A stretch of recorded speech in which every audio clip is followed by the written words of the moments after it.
Another year of Grammy Awards and another year of Lana Del Rey being robbed. Hello everyone, welcome to my channel. My name is Bridget. So the 2024 Grammys happened recently, and it was a huge night for women in music. Billie Eilish, Boy Genius, Taylor Swift all had huge success at the Grammys. Do you know who didn't win any Grammys? Lana Del Rey. Do you know who has never won a single Grammy? Lana Del Rey. Do you know who undoubtedly inspired all the other sad white women who did win Grammys? Lana Del Rey. Now, Billie Eilish, Boy Genius, Taylor Swift, they're all incredible artists in their own right. This video is not going to be about comparing women to each other. The media already does that enough. Instead, I kind of just want to talk about maybe some of the reasons why Lana Del Rey has not won a single Grammy, despite being one of the most influential and talented artists of the past 20 years. It should come as no surprise that I am a huge Lana Del Rey fan. I feel like I've basically grown up with her music, and as I've gotten older, I've seen her songwriting mature. I remember video games and Summertime Sadness coming out when I was like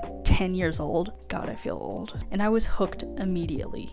Her early albums, Born to Die, Ultraviolence, Honeymoon, got me through my angsty teen, Tumblr, Effie Stoneham obsessed phase. In 2019, when Norman effing Rockwell came out, that album really took Lana's songwriting to a whole new level. Her lyricism was better than ever, with tracks like Mariner's Apartment Complex or Hope is a Dangerous Thing for a Woman Like Me to Have. And she also experimented with the musicality of her songs, with the 9.5-minute track Venice Bitch. At the time that album came out, I thought it was her best work. But then she follows that up with a 2023 album, Did You Know There's a Tunnel Under Ocean Boulevard? I'm just going to refer to this album as Ocean Boulevard for the rest of this video. I didn't really get this album on first listen. It's very different from Lana's usual sound. It has a sort of dark, quiet, unsettling feel. After listening to it a few times and really analyzing the lyrics, I believe that album is Lana's magnum opus. Now, if this album is so great, then why did it not win any Grammys? Well, first we need to talk about how the Grammys work. The Grammy voting system is actually very complex. Artists have to submit their work in order to be considered for a Grammy. It's not like the voting committee just listens to every song written that year and decides from there. An artist's work has to be submitted by somebody who is a member of the Recording Academy. Now, the Recording Academy is comprised of about 13,000 musicians, sound engineers, other recording industry professionals,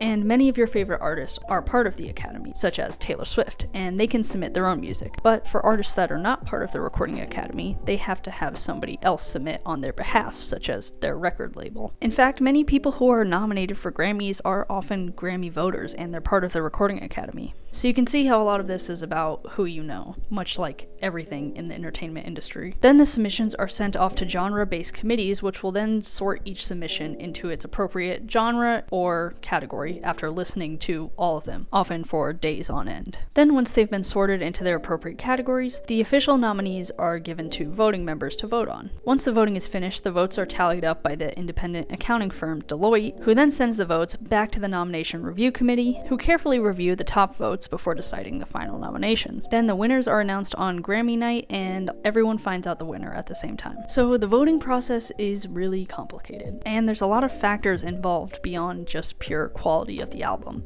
Artists also must campaign for their albums. Campaigning oftentimes looks like artists diving into the artistic process of creating their music. Taylor Swift and Billie Eilish are good examples of artists who do this often, hence why they both have great track records when it comes to winning awards. And commercial success is also a huge part of campaigning. For example, Taylor Swift winning the Grammy was more of an acknowledgement of her commercial success and cultural impact with the Eras Tour than it was an actual representation of the quality of Midnights as an album.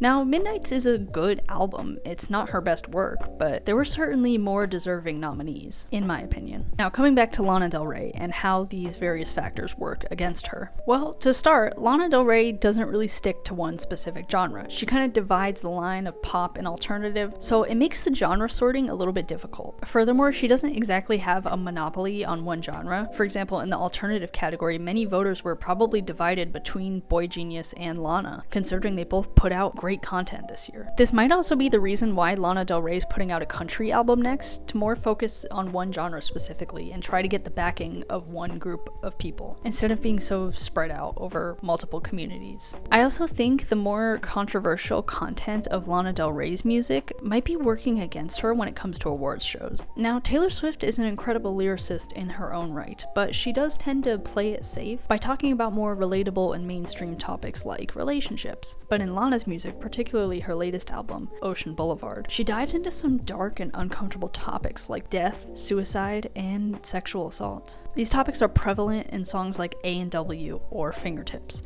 At times, Ocean Boulevard almost feels like you're listening to Lana's diary. It's so deeply personal and raw and authentic, but that's what I think makes it her best work to date. But that type of rawness can make people uncomfortable, and that includes the voters of the awards shows. From the perspective of an awards show, they want to play it safe by picking the more mainstream choice. And while Lana Del Rey is an incredibly popular artist, Taylor Swift is definitely a safer bet for them. Now, we all know awards shows are a crapshoot, because art is subjective, and an awards show can't pinpoint what the single greatest album of the year is. But I feel like if, as consumers, we continue to accept great art not being acknowledged as the norm, then it quickly becomes a slippery slope. And soon enough, we end up in a culture that doesn't value art anymore. Everything can't just be about commercial success. Now, whether you like Lana Del Rey or not, you can't deny the cultural impact and influence she's had on music. Even Billie Eilish admitted herself in an interview that Lana Del Rey paved the way for everyone, and people have been trying to imitate Lana since she came on the scene. It can be frustrating to watch someone like Lana Del Rey, who paved an entire genre for artists like Billie Eilish, to then lose to Billie Eilish.